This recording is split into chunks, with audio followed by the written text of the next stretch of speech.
anybody who is not familiar with me, my name is Anna, and that is, sorry, it's better than it was yesterday, believe it or not, but it's just that the screen just doesn't work very well. I'm originally from Missouri. I'm originally from Washington State, and we moved to Missouri probably about 2 years ago. I have been married to my husband. He's black, so it doesn't show up any better on the screen. But that's a goofy picture of us. I've been married to my husband, Robert, for 7 years. That is my son, Malachi. He's 22 years old. And I run a YouTube channel. I started it probably about 5 years ago or so, and it is called Fermented Homestead. And I do all kinds of videos, mostly vlogs revolving around fermentation and, of course, homestead. And thought I had it right. There we go. So yeah, I do all kinds of videos on fermentation, vlogging, homesteading, gardening, the whole nine. I do all kinds of videos. And it's a really cute picture of me and my sisters when we were kids. But basically, it's just to say that that growing up, I never used to be interested in health. I was never taught about it. I didn't know anything about fermentation. And then I came upon Sandor Katz, and that is a picture of the book of the art of fermentation. And he kind of introduced me to it. I was kind of on a quest to improve my health, and that kind of led me down the track of gut health. I used to weigh probably about 300 pounds, and I was jacked up. I had all the health ailments that went along with it, and it was just no fun. So the track that I went down was fermentation, because I really wanted to improve my gut health. That is a picture of me with a very wide face back in 2012, where I was about 300 pounds. And I just want to make sure that I am stating a disclaimer here. I am just geek with Google. I'm not a doctor, not a health professional, I'm not a scientist, a biologist, none of that. I simply like to tell everybody the things that I like, that I learned, things that I find that are fascinating, and everything that I am basing this talk on is based on my understanding of all of the information that I have available to me. So I encourage everybody to research just the way that I do. So don't take anything I say as gospel, just inspiration to go and kind of do about your own thing. The first thing that I want to cover as far as fermentation is food safety, because food safety is probably the number one thing that I hear from people who are scared to get into fermentation, or they're hesitant to get into fermentation because, of course, botulism. That is the nasty, the dreaded one. It is dreaded for a reason, because it is very bad, it is very toxic, it can kill people. The percentage of death rate on botulism is very high. However, it is incredibly uncommon. And, I was going to say that I sure was when I first got started with fermentation. I started and threw away probably about 6 different recipes of sauerkraut, or various types of ferments. I literally just threw them in the garbage because I was too scared to try it. And then I finally actually tried them, and I was hooked, and it was kind of history from there. So more recently, trying to help to overcome fears in people, I decided to do my own research. I went to the CDC website. All this information is available publicly on their website. They have it all listed, all different graphs. You can tell exactly what every single person got it from, as far as they believe. And it's all available there for you. So I checked the website, I counted everything, and I've compiled a list for us, so we can all get a little giggle of how people get poisoned.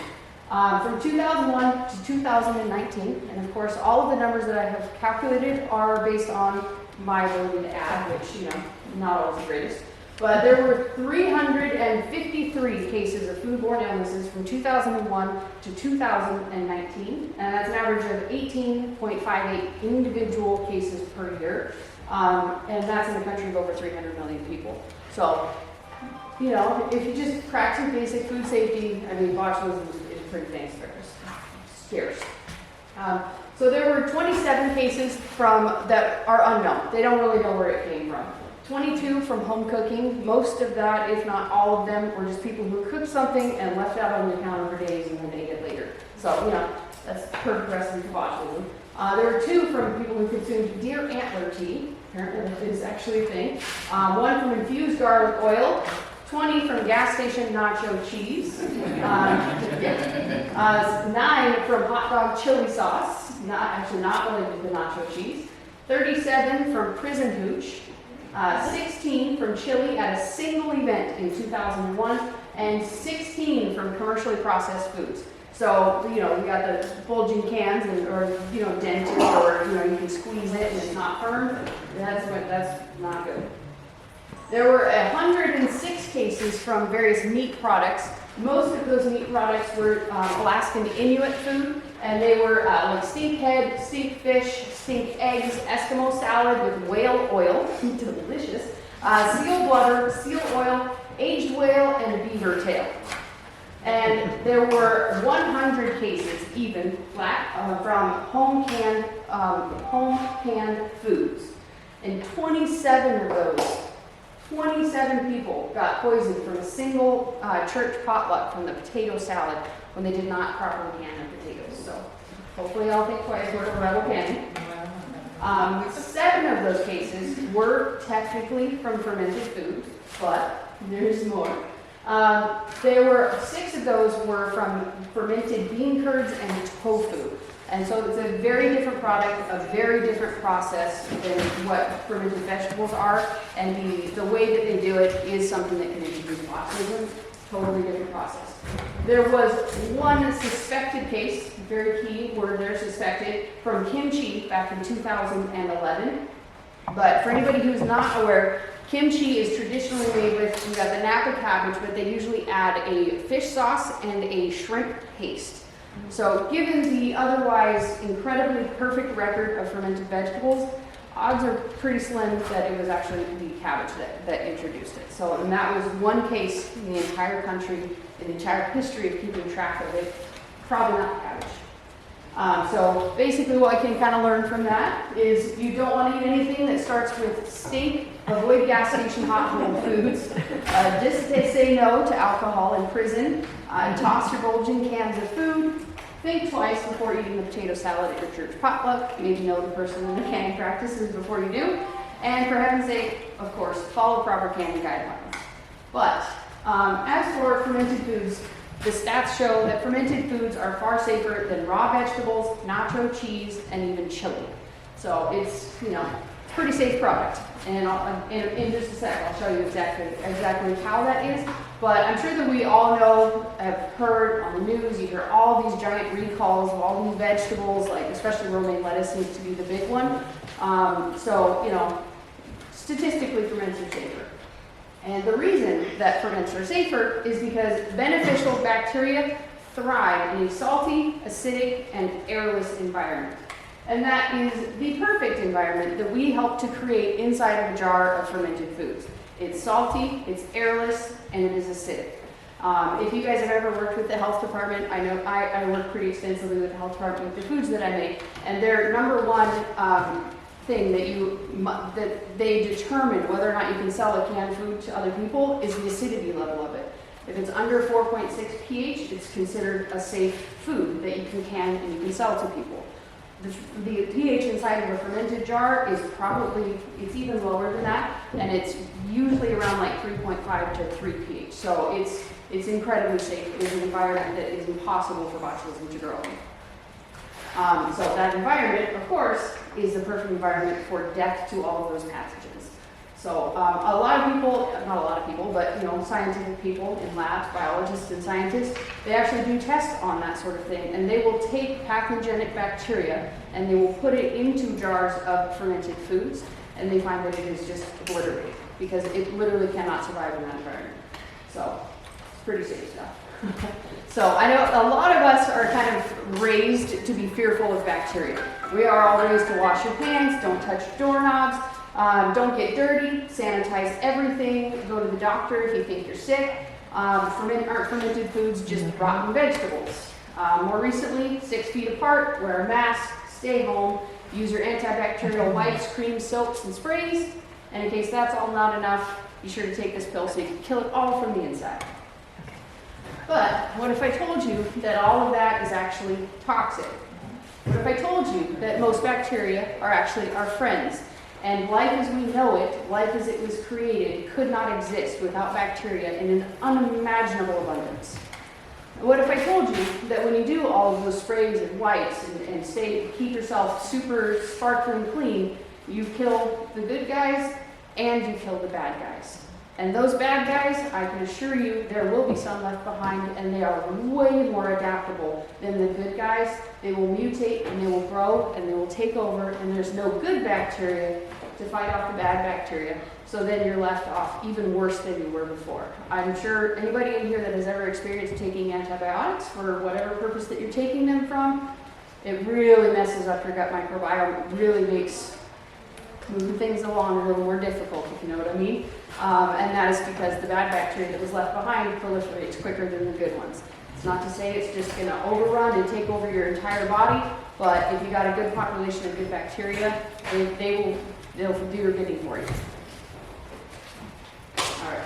So, and what if I told you that by doing nothing, it is significantly better than doing all of those things? Because if you just leave the bacteria alone to do its own thing, it's going to proliferate quicker than it does a family reunion, and they will go to absolute war inside of your body, defending you and defending you against all of the pathogenic bacteria. So good bacteria are our friends. They will go to war for us.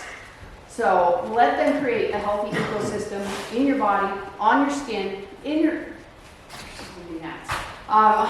animal pens, your gardens, your kitchens, and everywhere. Embrace the bacteria. Make mud pies, garden without gloves, go barefoot, don't scrub your garden veggies, make some sauerkraut, trade out the poison, get sunshine directly, unobstructed on your skin, rinse off in the shower every once in a while instead of scrubbing everything off. Maybe even lick a doorknob if you're feeling feisty. I don't actually do doorknobs, but I do freak out my husband every once in a while to lick his hand and just feel a little bit OCD, you know, it's fun. So just build your immune system from the inside. What is fermentation? The technical definition, oh, it went too far. There we go. Fermentation is a metabolic process of organisms that convert carbohydrates into chemical energy. Yes, that is energy without requiring oxygen. And more simply, it's basically bacteria, yeast, and carbohydrates bacteria, yeast, and enzymes use carbohydrates to fuel their growth and turning all of that into their byproducts, most notably in food fermentation, that is various types of acids. And those acids are phenomenal. There are a ridiculous amount of fermented foods, almost anything that you can think of that has a slightly acidic taste to it. At one point in time was created through fermentation, and oftentimes modern processes has taken over and it's not fermented as much anymore. But you've got sauerkraut, kombucha, pickles, kimchi, alcohol, fish sauce, soy sauce, miso, beer, cheese, yogurt, sourdough bread, cottage cheese, tempeh, vinegar, water kefir, and of course the mac daddy of them all, we have milk kefir. For those of you who don't know, milk kefir is considered to be, well, it's not considered to be, it is studied to be the most powerful probiotic food on planet Earth. And no, I'm not talking about the Lifeway stuff you buy in the store. I'm talking about the stuff that you make at home with your own milk, with the grains intact to it.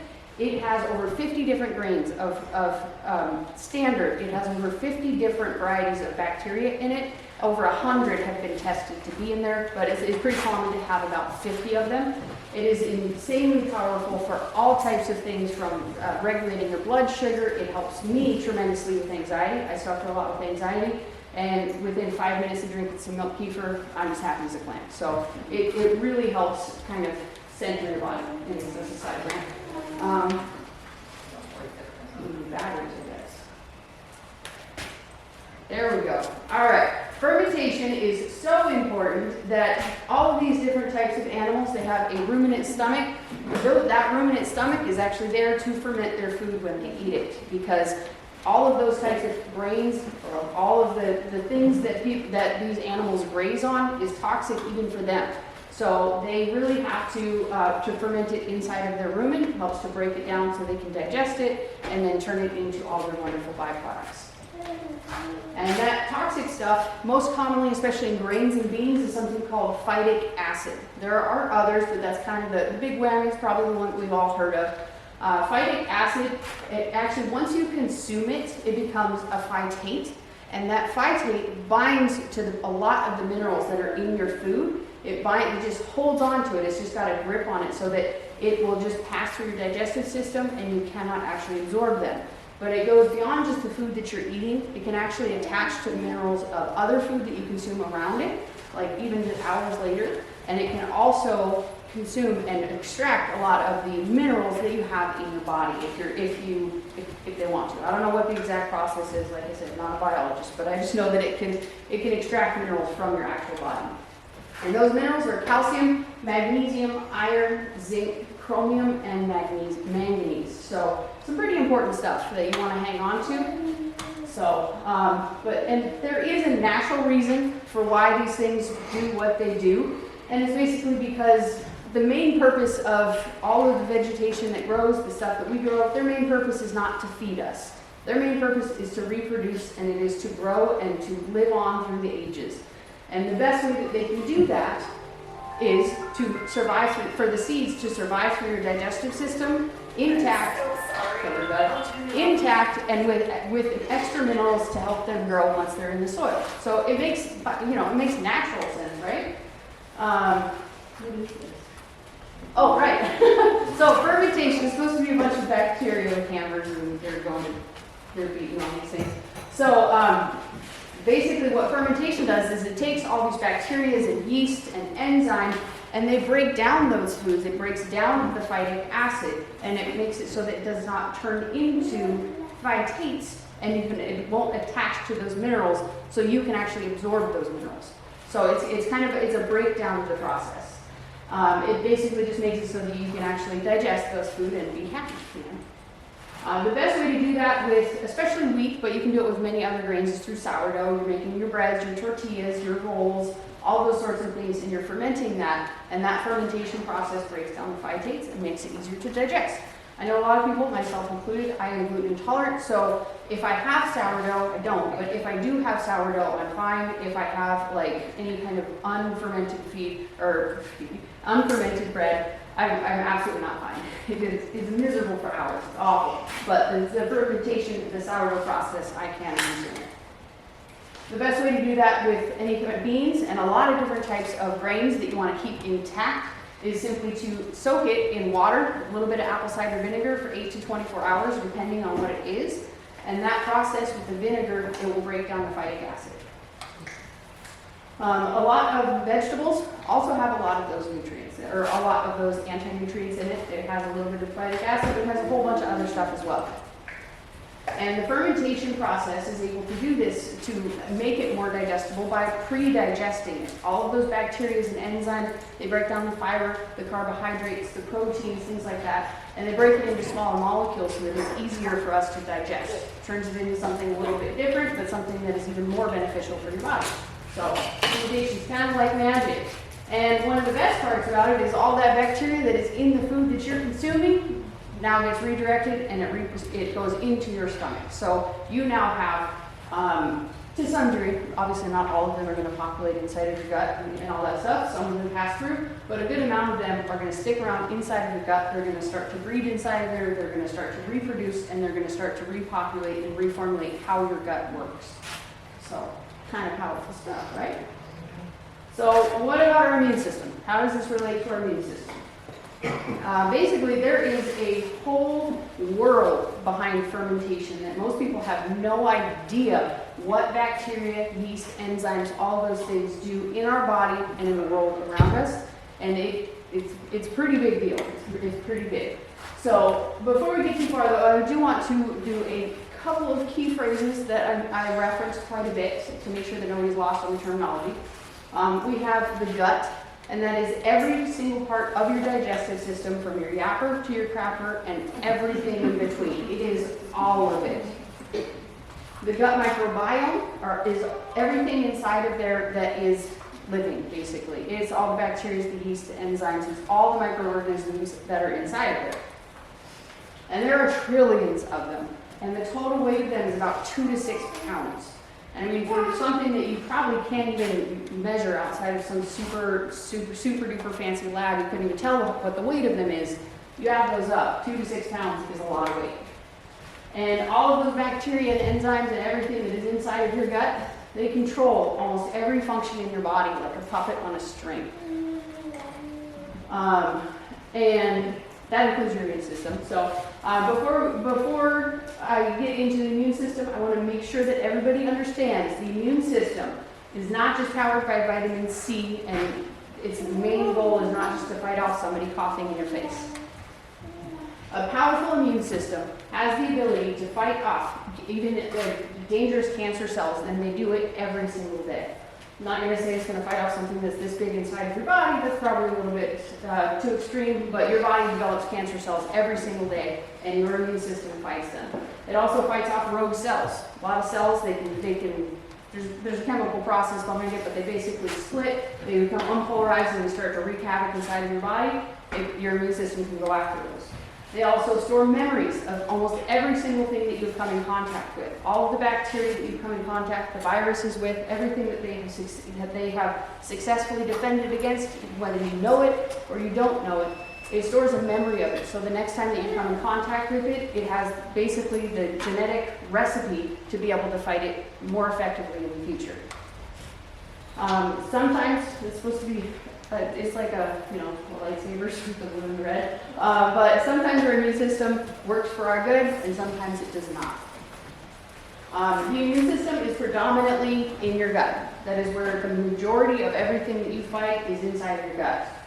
And the reason for that is that your mouth is in direct connection with your gut. You are constantly being exposed to viruses and to bacteria, and that's the eventual path. There's no other way to go. It is going to go to your gut. And you are constantly exposed to the outside world through the food that you consume. All of this, anything that is on there, it goes directly into your gut. And your gut processes all of that food to provide the energy that you need for the rest of your body. If you think about it, that is the only place that you get fuel from, is from the food that you consume. So it has to be very effective and very powerful. It also has to be able to fight off anything that comes along with that food. So its main ability is in your stomach. There is a study called the Gut Microbiota and Immune System Interactions, and it says, when operating optimally under normal circumstances, the alliance between the immune system and the gut microbiota leaves an innate and adaptive arms of immunity in a dialogue that selects, adjusts, and terminates responses in the most appropriate manner. And basically that just means that a healthy gut works together with your natural immune system cells in a precise, effective, and nearly unstoppable. It's pretty powerful stuff when it's working good. But when your gut has all kinds of pathogenic bacteria, maybe you have a lack of really good bacteria, oftentimes, myself included, I have little tiny holes in my gut. It's called leaky gut. And all of those things are kind of generally held under the umbrella of called gut dysbiosis. When you have a gut dysbiosis, it means that your gut is not in sync with your immune system. They're not playing well together, okay? It's like two toddlers who just don't want to get along today. And when that happens, our body doesn't have the energy to function properly.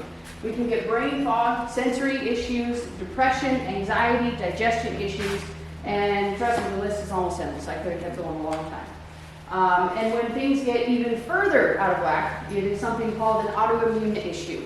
And when you get an autoimmune issue, I'm oversimplifying it here, but basically your immune system are so overwhelmed with so much crap that is inside of your body, it can't tell the good from the bad anymore, and it just attacks everything, even your own body.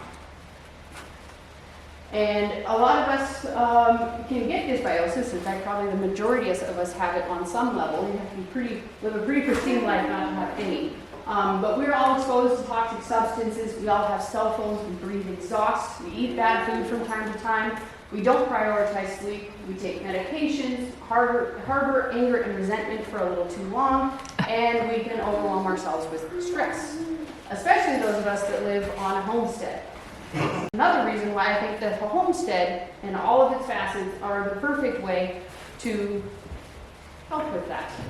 Basically, because you're going outside in the morning, you're feeding your animals, you're getting fresh air, you're getting the morning sun, and that morning sun is going to help you to wake up. The energy from the sun, it's amazing how much it can wake you up in the morning, but it also helps to reset your circadian rhythm. So you get tired in the evening, you wake up in the mornings. Everything that you touch on the homestead is covered in dirt. It's covered in bacteria. It's just life. And when you touch those things, you're now exposing your body to create the genetic blueprint to create a way to fight that, right? And then you're playing in good dirt, you're playing in good soil. You know, if you have a good organic garden, and that soil is teeming with amazing amounts of bacteria, so you're now inoculating yourself with that really good bacteria. On a side note, I used to be, I don't know if anybody here has ever heard of the term oxalates, but I was highly sensitive to something called oxalates. And once I found out that the ability to digest oxalates is basically like tiny little shards of fiberglass, and not everybody has the ability to digest it. I did not. But then I found out there's a bacteria called oxalobacter. That oxalobacter is in my dirt. I'm no longer sensitive to oxalates because I ate dirt. I'm not gonna lie.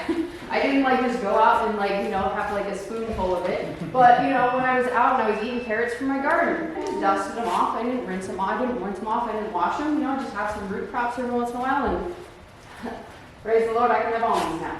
So when you're out there, you're hauling feed and you're hauling water. You're gaining muscles.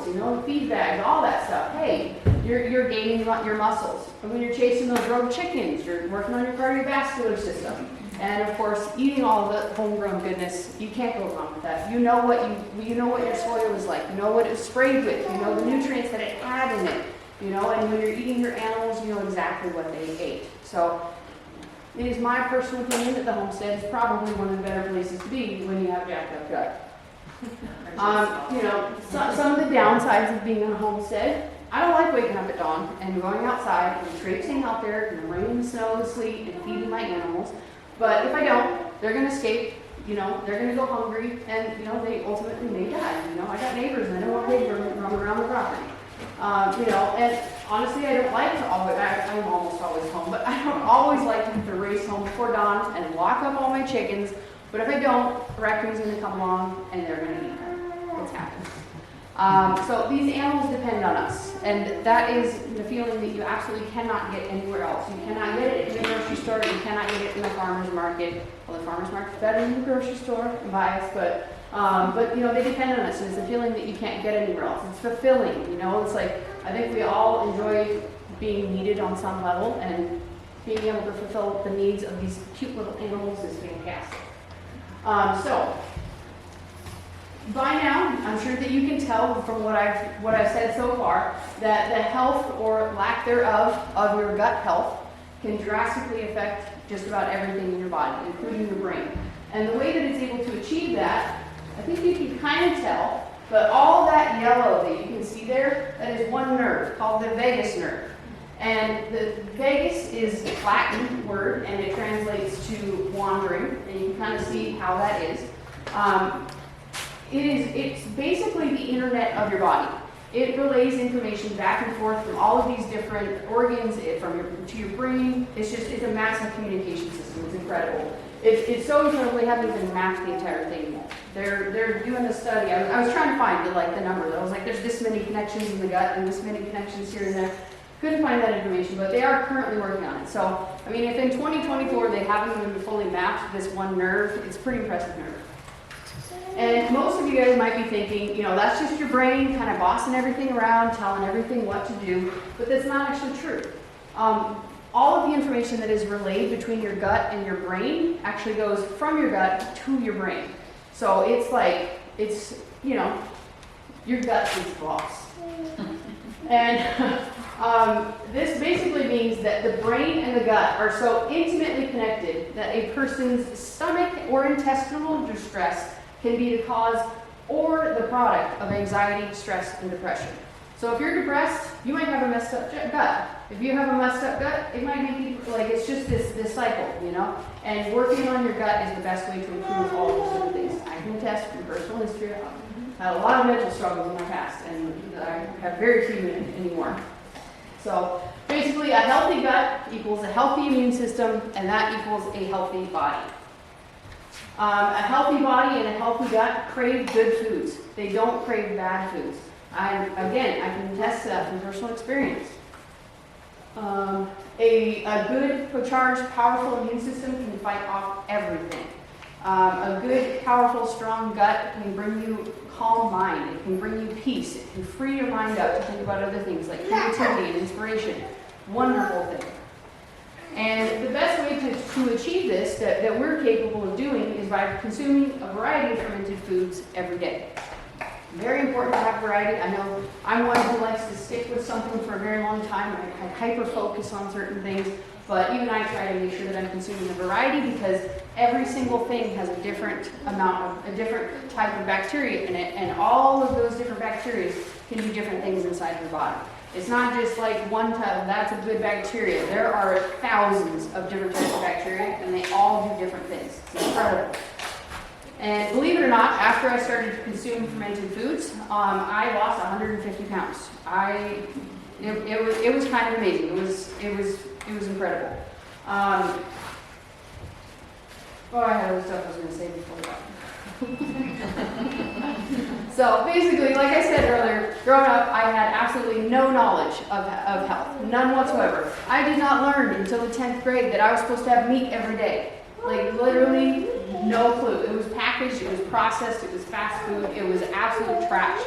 And then I just came upon a bunch of health struggles. I had a lot of issues. I was, 150 pounds overweight. I had depression, I had anxiety, I had, aching knees at the age of, I don't know how old I was 10 years ago, but whatever age that is, like stuff that you shouldn't have at that age.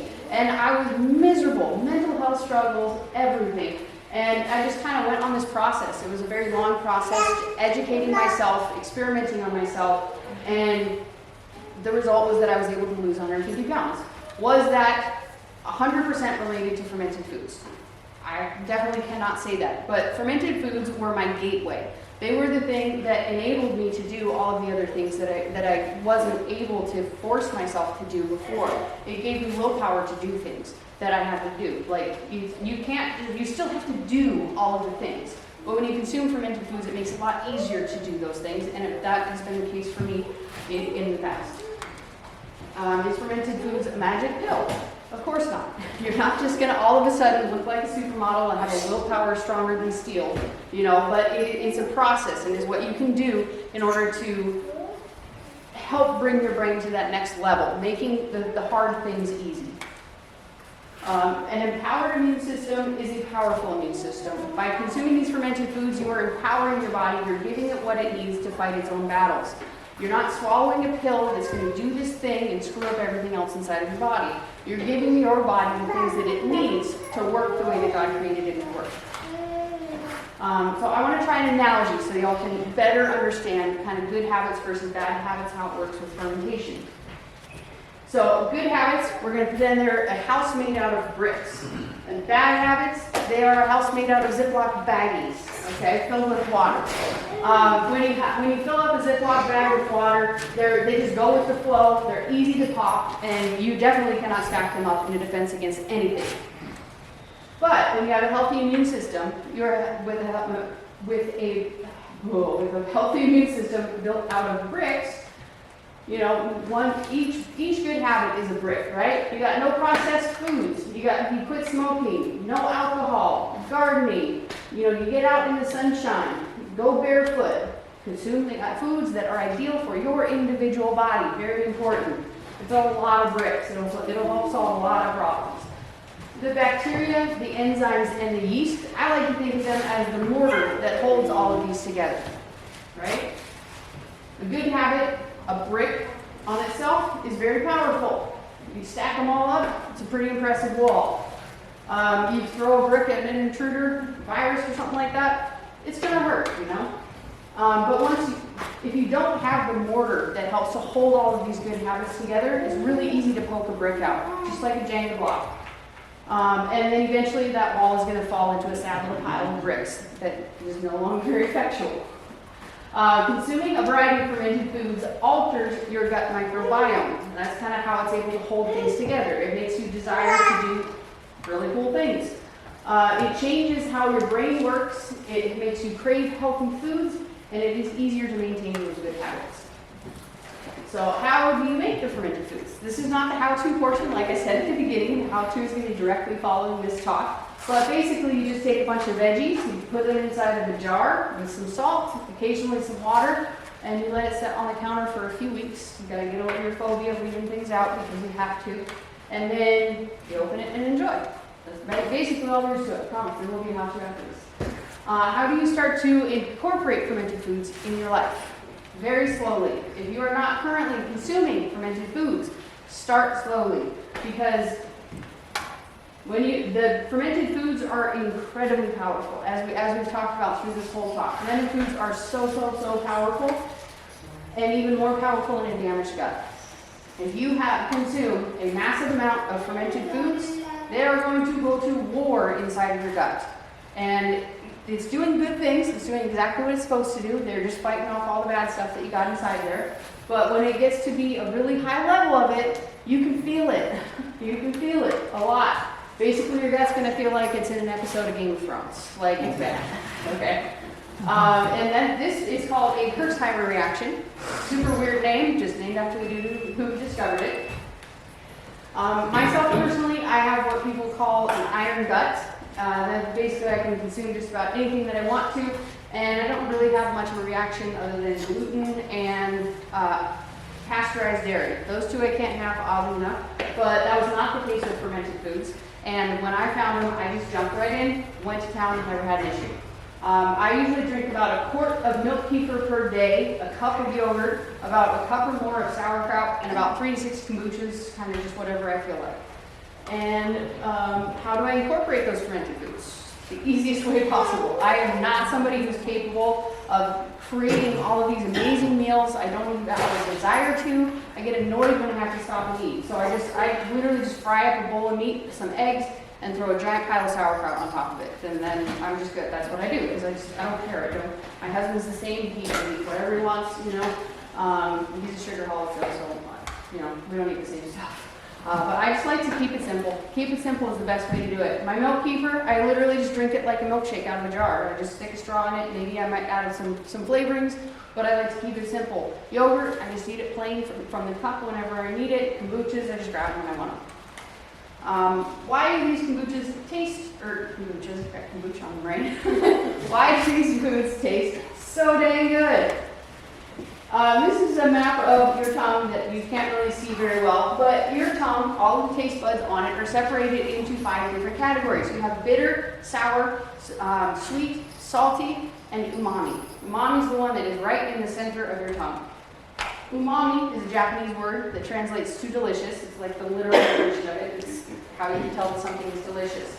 And those taste buds right in the center of your tongue can detect those 3 things right there. And glutamate is the number 1 thing. Glutamate, L-glutamine, or glutamic acid. And those foods are found in all different types of savory foods. You got meats, you got tomatoes, mushrooms, onions, seaweed, fish, asparagus, like all those different things, including fermented foods in high abundance. And in fact, the fermentation process increases the glutamate content of the fermented food. L-glutamine is a conditionally essential amino acid. And that basically means that our body finds it to be so important that it creates it on its own. But in a lot of different circumstances, your body cannot create enough. If you get injured, if it's responsible for creating protein. So if you get injured, if you're bleeding, if you're burned, anything like that, it really needs an excess amount of it. And not everybody's body is capable of producing enough anyways. This is so important that our body has taste receptors on our tongue to detect that create L-glutamine. 35. The one that produces the most is one called Lactobacillus plantarum, and that strain of bacteria is in almost any fermented food that you come across. It is very prolific. Something called MSG, monosodium glutamate. It is a chemical concoction. It is an extract from L-glutamine. It is actually the sodium salt of L-glutamate. And when you hyper concentrate it like that, and you do it in the commercial Frankenstein type of way, it's really bad, especially for your brain, because my understanding, I want to make sure that I'm prefacing this, my understanding is that glutamate is also an excitatory brain, it makes your brain excited, right? And so if you have a chemical Frankenstein form of it, it's really not going to be good. It's going to be really exciting in your brain. And as far as the glutamine in your gut and for your immune system, I'm going to read it here. Glutamine is a crucial power source that fuels your immune system system, your white blood cells use glutamine to protect you from infections and keep you healthy. It plays a key role in the processes that repair damaged tissue. Like I was saying, when you damage your body, you need to make sure you're consuming a lot more of it so that it can repair itself. And for the digestive system, many of your white blood cells that use glutamine are in your intestines. Glutamine helps strengthen the cell barriers that prevent your intestines from becoming damaged. It helps maintain a healthy gut. They're always connected. Your immune system and your digestive tract, they're one and the same. So remember how I talked about the definition of fermentation, how it creates energy? This is one of those ways. It might not be able to power a lamp, but you can definitely power your body. Few frequently asked questions that I get often with fermented foods. Do you have to use organic produce? You definitely do not. It will still ferment, you're still going to be fine, and my understanding is that the fermentation process will actually help to clean up a lot of the stuff that has been chemically sprayed on it. Can you use dehydrated foods? Yes, but there are a few conditions that you need to follow. Fermented foods, I really don't recommend it. It's really not a good result. The food is just broken down into a mush, but if you're planning to puree it, you can possibly do it, but there are also some things that you have to adjust to make it work. Can you use canned foods? No, not at all. Never, please don't do it. I beg of you to learn from my mistakes. I tried it. It does not ferment. It putrefies. So it's revolting. And that's about it for the fermented foods portion. If you guys are wanting to learn how to make sauerkraut, like I said, over at my booth, I am going to be doing a demonstration directly following this class. We're going to make some sauerkraut together.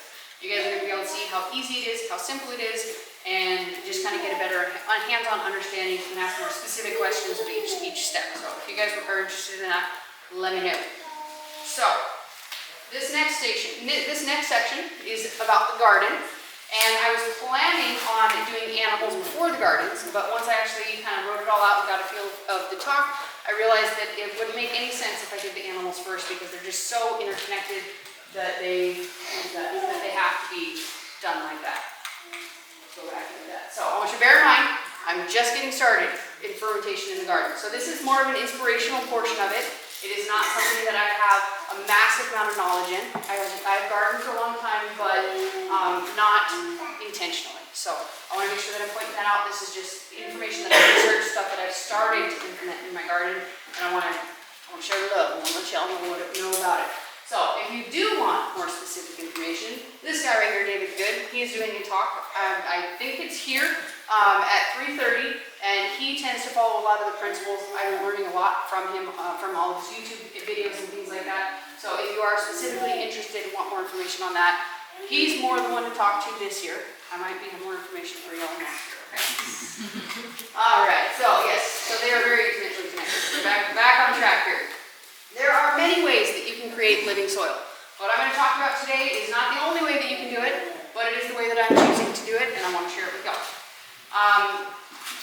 This is the garden that I had in Washington State. It was a beautiful garden. It was amazing. It was wonderful. I created this massive garden with huge raised beds, in-ground gardens. It was glorious. It was the most beautiful soil. It was rich. It was dark. I didn't have to till it. It was phenomenal. Like, it was wonderful. And then we had to leave, right? You can't see it, but it's all rocks. It's all rocks and clay at my new place, right? So it was very discouraging when we first got to Washington, except to Missouri. Like everything that we did had to be piled on top. We had to purchase soil and bring it in because it was all clay and rock. We had nothing that we could work with. We had no equipment that we could do it on our own. Everything that we did was by our own hands, our own blood, sweat, and tears. And you can't see it, but over there is one of the giant piles that we did because when we purchased that soil to bring it in, it was about a week after we got to Missouri. We had no idea that our driveway was only accessible by four-wheel drive, but we did find that out when the dump truck driver politely declined, he wasn't polite, but he declined to drive up our driveway and instead dumped it on our neighbor's property that we hadn't met yet. So it was like 100-degree weather. It's remote, they don't ever actually live there, we didn't know that then, but like, you know, he just dumped it there and we had to, by hand, the three of us, load it with a shovel into our truck, drive it up our driveway, and a whole dump truck load in 100+ degree weather. It was welcome to Missouri right there. But even the soil that we had trucked in was like, you had to have a jackhammer just to work in it after the first rain. It was awful, you know, and until I started doing all this research, I thought that it was just how much it compacted depended on how much clay that you had in it. And I recently discovered that is not the case. It is because of all of these beautiful things right here. You got the fungi, you got the bacteria, protozoa, you know, nematodes, all of those sorts of things. They all work together to create a positive ecosystem in your soil. They can help to loosen it, they can help to aerate it, they can help to do all different sorts of things, because that's just what they're designed to do. Alright, so all of my previous gardens have, by the end of the year, been decimated by something. In Washington State, it was usually like fungal diseases, it was blight, things like that. Since I've been in Missouri, it's mostly my fault because I have ADHD and sometimes I just can't keep track of things. But, you know, sometimes it can be hard to tell what it actually is. And this year we decided that we were going to kind of balls to the walls and we were going to go crazy. One of our friends loaned us the only equipment that is capable of tilling our soil in the Ozarks, and that is an excavator. So it was the most amazing blessing you could possibly think of. And I sat on that excavator and I dug up my gardens for like a week straight, shared it all over YouTube with my massive gardening edition, and you know, it's wonderful. This all started my desire to do a more effective garden when my sister, this is my beautiful sister Canal, she introduced me to something called Korean natural farming. She had told me about it previously. She lives in Hawaii and Korean natural farming is very big over there. And she had told me about it in the past, but she never told me what it was. So I just ignored it and I just moved on about my merry way. I thought it was some big, complicated thing. You have to do all of these systems. And those sorts of things don't work well for me, for my brain. I won't keep them up, I won't maintain them. I need something simple, something that takes care of itself. And once she actually told me what Korean natural farming was, it kind of turns out that's what it was. It is something that you create these inputs for, and you can take those inputs, preserve them for a very long time at basically room temperature, and you can use the little bits here and there when you need them, and they're incredibly powerful. Basically, Korean natural farming works on the surface level. There's more details to it, but it basically works by using fermentation to fuel your soil. You're using bacteria, yeast, enzymes, protozoa, all of those things I mentioned before. I don't have memorized, but you're using all of those things and you're inoculating your soil with them. You're spraying them on your plants, and those things help to break down all of the organic solids that you can go on your soil, like if you chop and drop things, it's the bacteria that's breaking those down and releasing the nutrients so that your body can actually absorb them, or not your body, gnats, so that the plants can actually absorb them. Your plants cannot absorb almost the entire majority of what you feed them. It's the bacteria and all of the microorganisms that are in your soil. Those break them down to a form that your plants can absorb through the roots.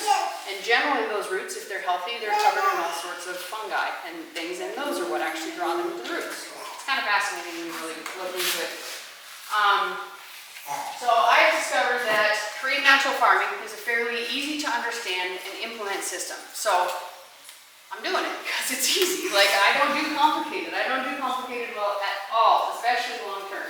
So the nice part about it is that once you really start to get your soil inoculated, once you really start to get it to be productive, it almost takes care of itself, and you have to kind of maintain it. It's not to say that no weeds will grow, because I mean it's just nature. Weeds will grow. If your soil is bare, the weeds will grow. That's how life works. But they are significantly reduced. They're significantly easier to pull out of your soil when you do get them, and so it kind of helps to save.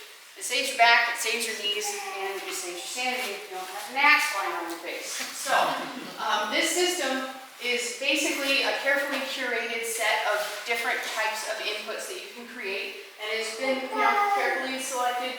We got lab, which basically stands for lactobacillus. This is just bacteria that they create, or well, they don't create, but they ferment it. And then you got fermented plant juice, fermented fruit juice. You got Oriental herbal nutrients and something called IMO, which is just indigenous microorganism. And he has a way that you can, is that the next one up here? Oh, right. And it's basically just like varying the levels of NPK in a standard garden, right? Instead of using the NPK specifically, you're using this nutrient if you want growth. You're using this nutrient if you want flowers, you know, and so on. You're just kind of, but you're creating it yourself with very easy to acquire or easy to grow ingredients. So, and you ferment them so they become even more powerful.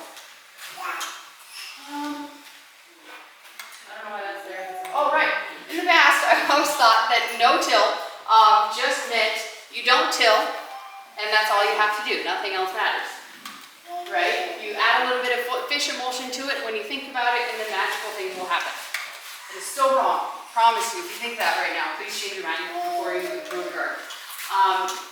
You know, I've always had really good effective gardens in the past, but if you look really close at that picture that you can't see, there is all kinds of diseases, there's pests, there's all kinds of frustrations that ultimately by the time that August came around, I was just like, screw this.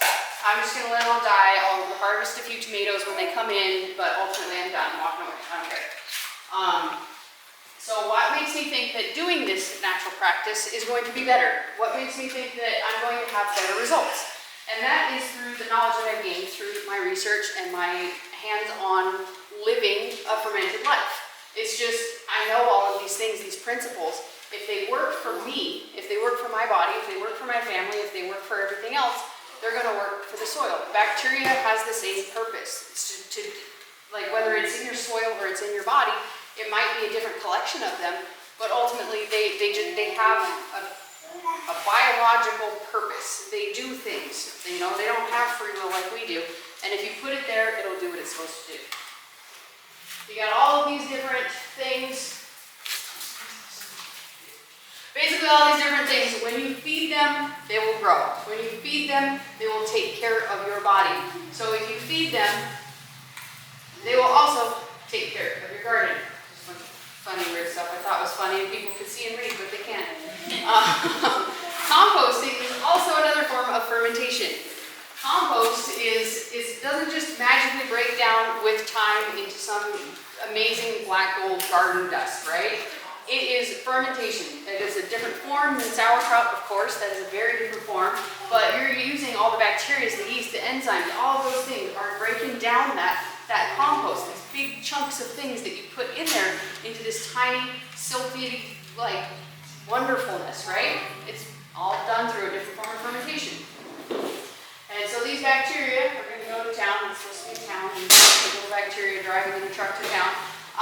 And they are just going to go crazy. You know, they're just going to go to town and they are going to help you to break down those foods to a form that your plants can consume. Excuse me, I'm sorry. Yes. I'm very confused at this point. Yes. Are you talking about, like at some point it sounds like you're almost talking about lasagna gardening. You're just piling stuff on and then it breaks down, or are you talking about compost? Or are you actually talking about like fermenting certain things and, Yes. and adding it to your garden? Both, but yes, to the second one.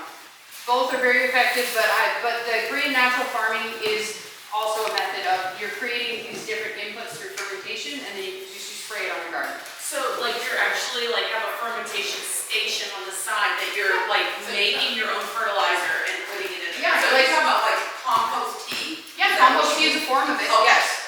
But like for me myself, like right now at my home, I have those giant 55-gallon barrels, and it's filled with chicken poop and water, and it's just drinking.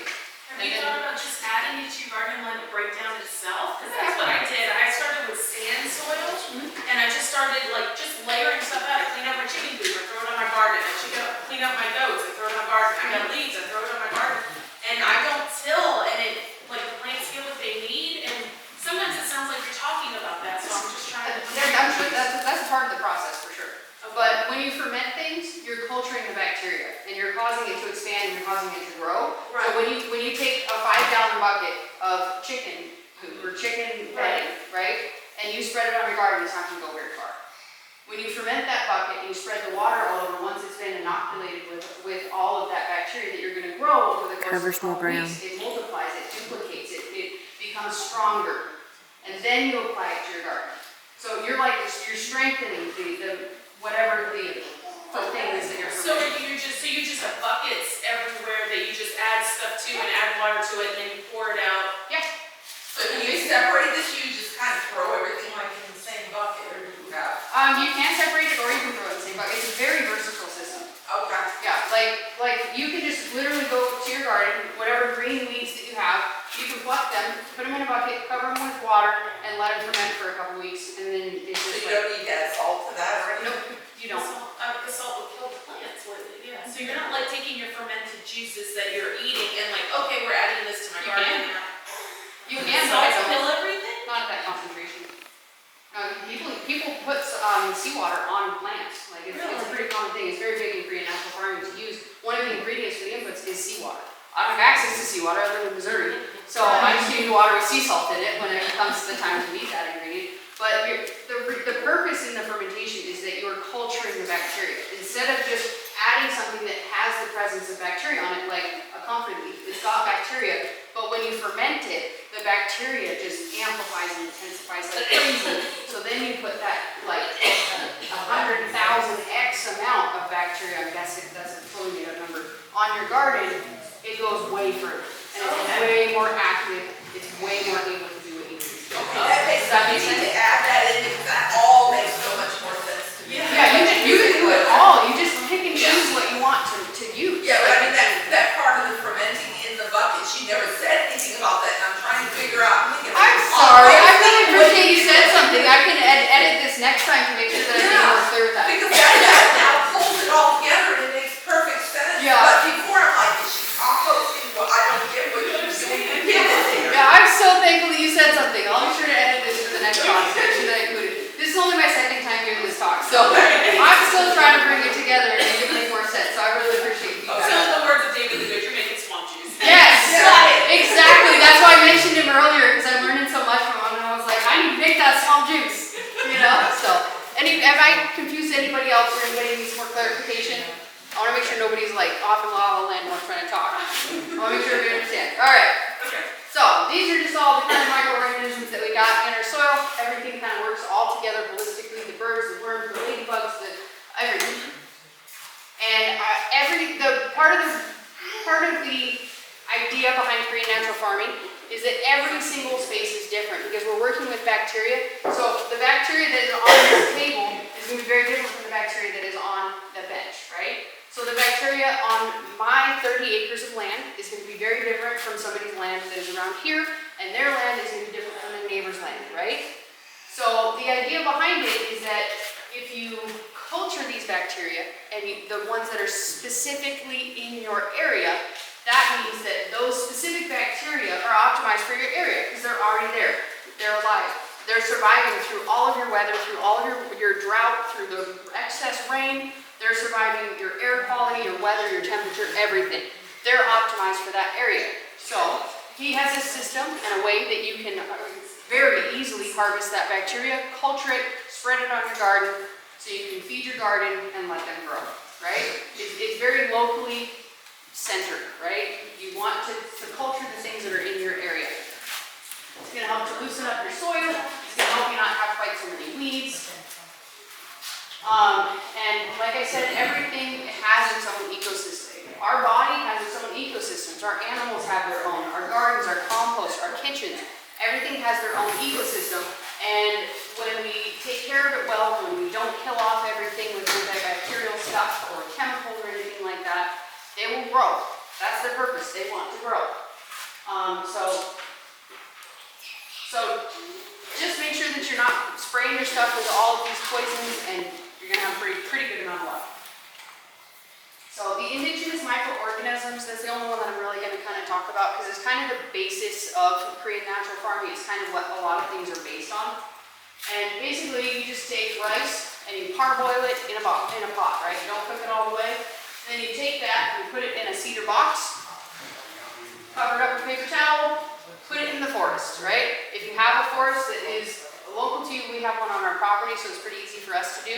But if you have a friend that lives very close to you or public land that isn't very highly accessible, you could put it there. Also, if you have a pile of wood chips in your backyard, I've seen a lot of people do that, like all the white stringy stuff that grows inside of your compost or your wood chip piles, that's what he's looking to harvest, right? And then you just walk away and come back about 5 days later and it should look like a really gross, unappetizing, fluffy marshmallow, right? And that box is alive. It is incredibly powerful. It has tons and tons of bacteria, yeast, all of the things, all of microorganisms. And it is a box full of microorganisms that are optimized for your area. So it's kind of the perfect win-win. Like I said, it's not a detailed how-to KNF, but I wanted to introduce it to you guys just so that basically you can know that you can use what works for you. You don't have to buy all these complicated ingredients. You don't have to do all of these things. You can just use what you have available to you. And yes. what's the name of that? Indigenous? Indigenous microorganisms, or IMO. Okay, thank you. You're welcome. And these are the ingredients that are required in every single one of his recipes. You basically, angelica root, cinnamon bark, licorice root, garlic, ginger, alcohol, vinegar, weeds or green growth, fruit, milk, rice, and brown sugar and fish. Like, simplest things possible. And you just do a combination of these things or whatever you find works better for you. I just tend to be a fan of kind of learning how the principles work so that I can apply the principles for myself. If I don't understand how they work, and if I don't know how they work in the way that they're kind of taught by somebody who has really good experience with it, I'm not going to know how to properly implement it in my garden. But if I understand the principles, I can tweak it, I can own it, I can use the ones that work for me, and discard everything without. And pretty much all of these recipes are diluted 1 to 1,000 with water. So very small amount, 3/4 of a tablespoon per gallon, and it goes a very long way. All right. Are you ready for the animals, or does anybody have any other questions about the garden? We're good? All right, we're on to the animals. We're in the home stretch here.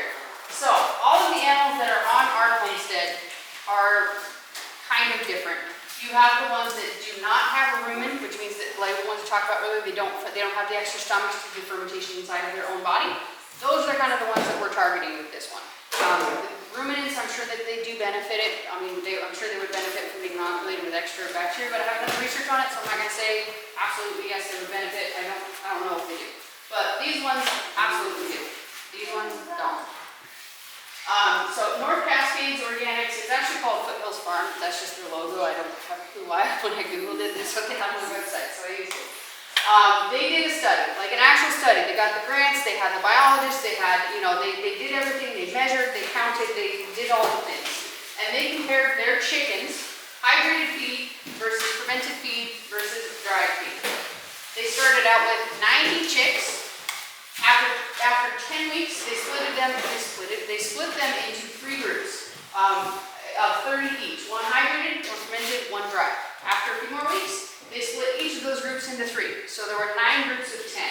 So in 3 groups of each type of feed. Just so you know, they have a control. Like you want to have 3 different groups so you're knowing if you're getting standard results or not. And they found, after the study was completed, that the group that was fed fermented feed produced 9% more eggs than the dried control group. However, the ones that were just hydrated, like you just put them in there for a day, they actually produced 9% less eggs than the dried group. The fermentation process is incredibly important because it unlocks all of those nutrients. It breaks things down. So if you just hydrate the feed, it expands the food, but the birds eat that expanded feed, but then no nutrients is added, no nutrients are unlocked, so they're basically malnourished and they just won't produce as much, they won't grow as quick. So the fermentation process is very important. And they also compared the cost comparison on it, like is it worth doing it, because it does take extra time. And they discovered that the ones that consumed the fermented feed consumed considerably less water, so the labor that was spent filling the water stations was simply reallocated to the fermented stuff. For me, on my homestead, it takes me about 5 extra minutes to prepare and to feed them. Well, I mean 5 extra minutes, I already go up and feed them, so I'm not counting that time. But the time it takes to prepare the feed, it's about 5 minutes. And I have 2 sets of birds, and until yesterday I had 3 sets of pigs. But yesterday was butcher day, so now I just got one of them. I'm very happy to go home and only 1 set of pigs.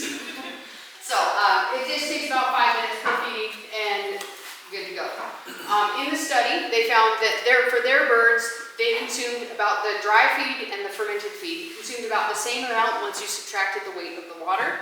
But for me and my homestead, as well as my sisters had the same experience, mine, when free-fed chickens, not pigs, chickens, they consumed about 30% less food.